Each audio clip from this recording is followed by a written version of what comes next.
What's going on? So today I felt frisky and I hooked up the water supply line to my refrigerator.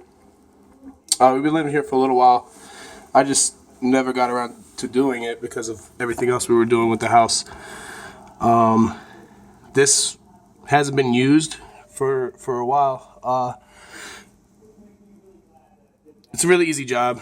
You just make sure you put plumber's tape around your ends here. You don't want to over tighten these either and crush the gasket. But I did run into a slight issue when I opened the valve.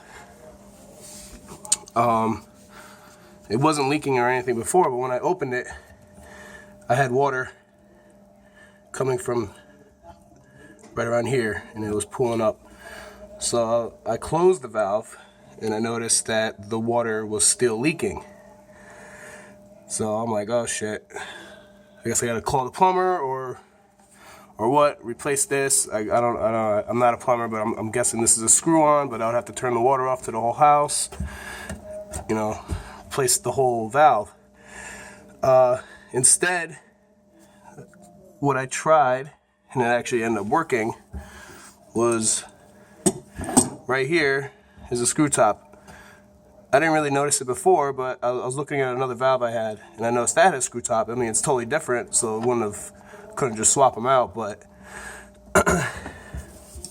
so just for shits and giggles, I tightened this just a little bit.